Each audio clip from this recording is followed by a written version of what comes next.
ఫలితాలన్నీ ఇంకా దాదాపుగా కొలిక్కొస్తా ఉన్నట్టున్నాయి.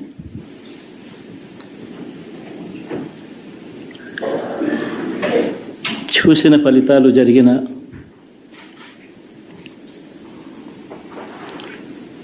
పరిస్థితులు చూస్తే నిజంగా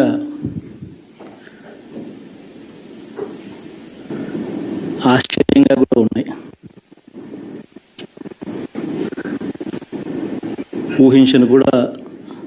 ఊహించలేదు ఇలా జరుగుతుందని, ఇలా వస్తాయని కూడా. బట్ ఎస్,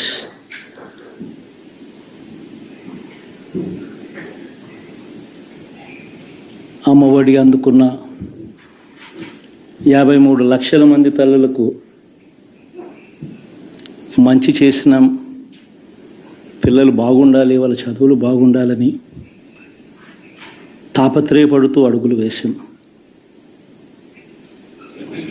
మరి అక్క చెల్లెమ్మల ఓట్లు ఏమయ్యాయో తెలీదు.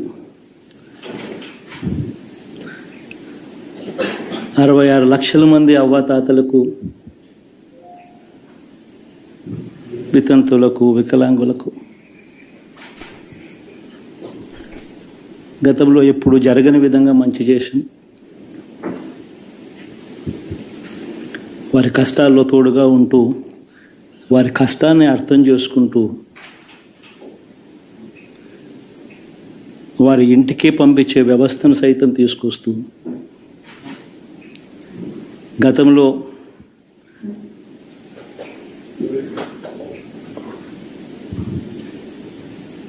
మా ప్రభుత్వం అధికారంలోకి రాకమునుపు ఇస్తూ ఉన్న చాలని పెన్షన్ నుంచి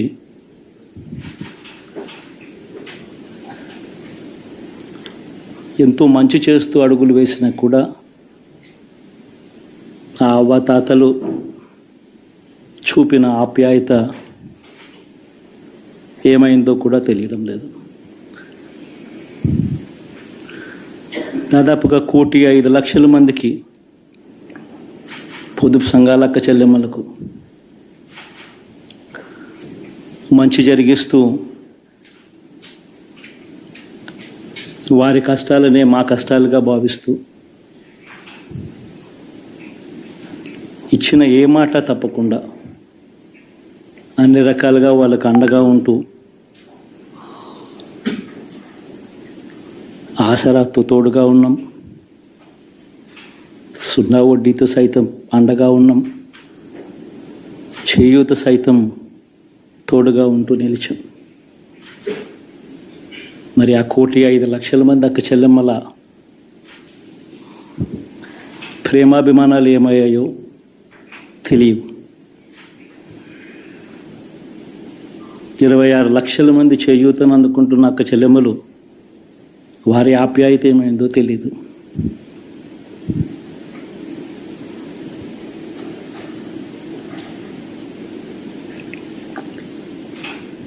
పిల్లల చదువుల కోసం ఏ తల్లి ఏ తండ్రి ఇబ్బంది పడకూడదు అని మొట్టమొదటిసారిగా పూర్తి ఫీజులు ఇస్తూ తీసుకొచ్చి అందగా నిలిచాం. చదువుల్లో ఎప్పుడూ చూడని మార్పులు తీసుకొచ్చాం. దాదాపుగా 12 లక్షల మందికి సంవత్సరానికి మంచి జరిగిస్తూ, ఆ పిల్లలు ఆ తల్లుల అభిమానం ఏమైందో కూడా తెలియదు.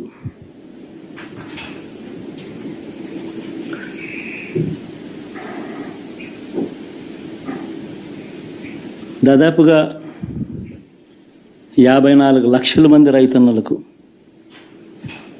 గతంలో ఎప్పుడూ చూడని విధంగా, జరగని విధంగా పెట్టుబడికి సహాయంగా అందించే కార్యక్రమం మొట్టమొదటిగా జరిగింది మన ప్రభుత్వం వచ్చాకే.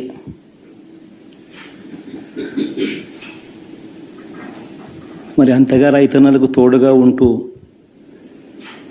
రైతన్నలకు రైతు భరోసా ఇవ్వడం కానీ, సమయానికే వారికి ఇన్పుట్ సబ్సిడీ ఎప్పుడు జరగని విధంగా సీజన్ ముగిసేలోగానే ఇచ్చే కార్యక్రమం కానీ, ఉచిత ఇన్సూరెన్స్ కానీ,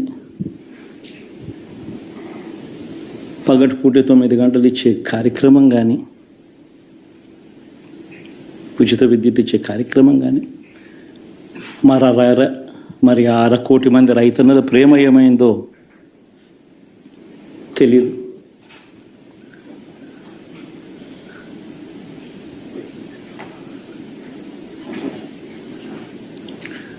మరి ఇన్ని కోట్ల మందికి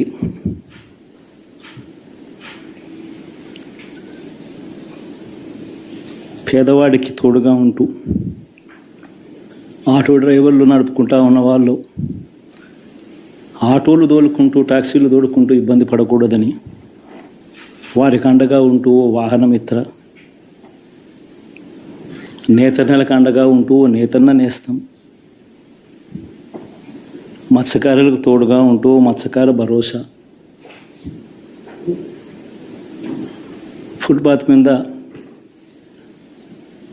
చిన్న చిన్న ఇడ్లీ షాపులు పెట్టుకొని నడుపుకుంటూ, చిన్న చిన్న బంకులు పెట్టుకొని నడుపుకుంటూ,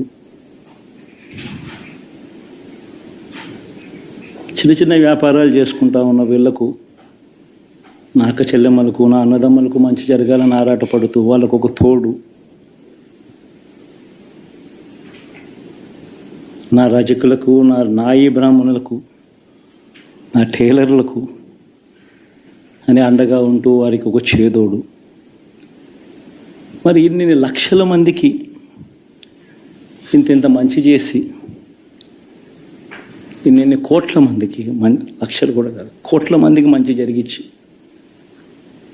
ఎప్పుడు జరగని విధంగా మేనిఫెస్టో అంటే ఒక చెత్తబుట్టలో పడేసే డాక్యుమెంట్ కాదు.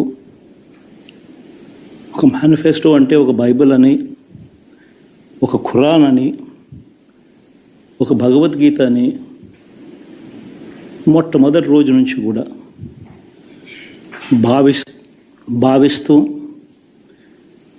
ఏకంగా 99% వాగ్దానాలు అమలు చేసి,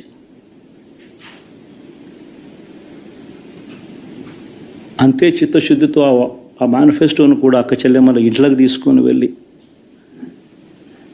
చూపించి మీరే టిక్కు పెట్టండి అనే నిబద్ధత గల ప్రభుత్వంగా పనిచేసాం. ఇప్పుడు జరగని విధంగా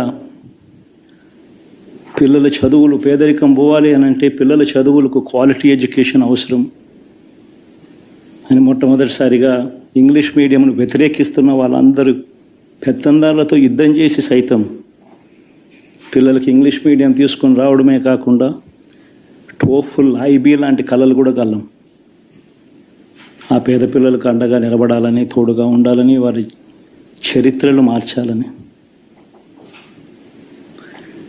ఎప్పుడు చూడని విధంగా గ్రామ స్థాయిలోనే సచివాలయ వ్యవస్థ, వాలంటీర్ల వ్యవస్థ తీసుకొచ్చి ప్రతి ఇంటికి సేవను అందించే కార్యక్రమం చేశాం. వివక్ష లేకుండా, కరప్షన్ లేకుండా దాదాపుగా 2,70,000 కోట్ల రూపాయల పైచిలకు ఇంటి వద్దకి అందించగలిగాం.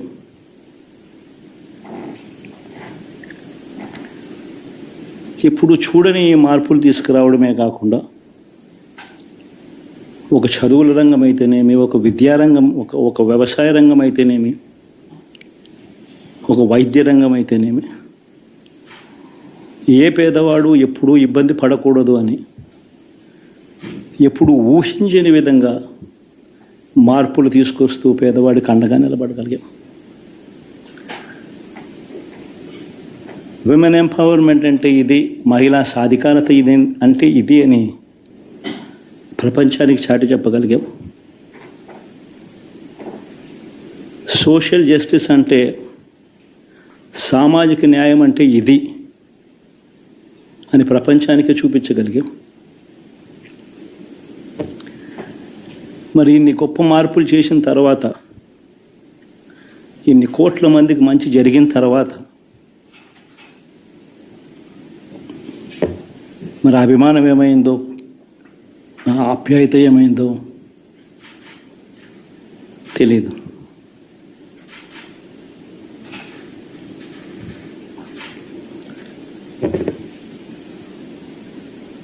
ఎవరో మోసం చేశారు, ఎవరో అన్యాయం చేశారు అని చెప్పి అనొచ్చు, కానీ ఆధారాలు లేవు.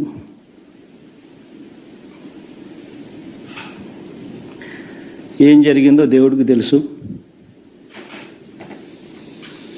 పెద్ద నేనైతే చేయగలిగింది ఏమీ లేదు. ప్రజల తీర్పు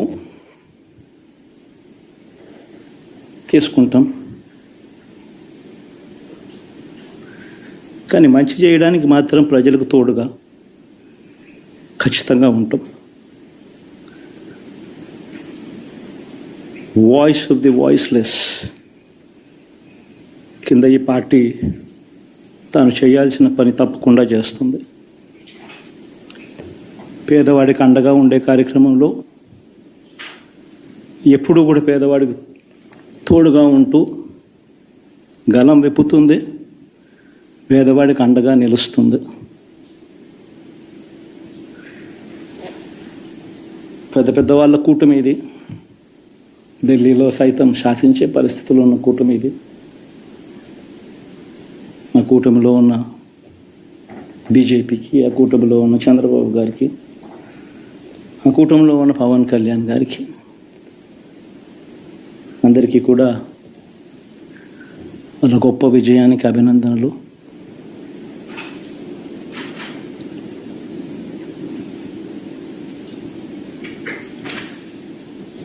ఓడిపోయినా కూడా నా ప్రతి కష్టంలో కూడా తోడుగా అండగా నిలబడిన నా ప్రతి నాయకుడికి, ప్రతి కార్యకర్తకు, ప్రతి వాలంటీర్కు, ప్రతి ఇంట్లో నుంచి వచ్చిన ప్రతి స్టార్ క్యాంపెయినర్గా నాకు తోడుగా నిలబడిన నా అక్క చెల్లెమ్మలకు, అన్నదమ్ములకు, మీ అందరికీ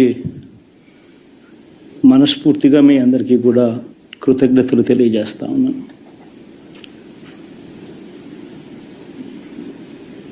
ఏం జరిగిందో తెలియదు, కానీ ఏమి చేసినా, ఎంత చేసినా ఇంకా 40% ఓటు బ్యాంకు మాత్రం తగ్గించలేకపోయారు. ఖచ్చితంగా మళ్ళీ ఇక్కడి నుంచి లేస్తాం.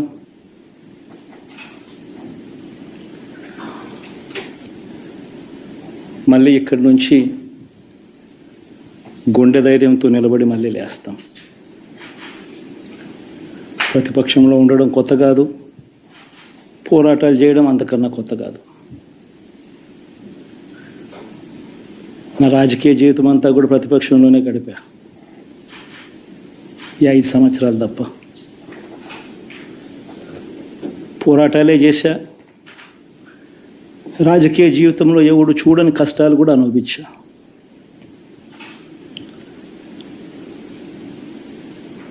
ఇప్పుడు అంతకన్నా కష్టాలు ఏదైనా పెట్టినా కూడా సిద్ధంగా ఉన్నాం, సిద్ధంగా ఎదుర్కొంటాం.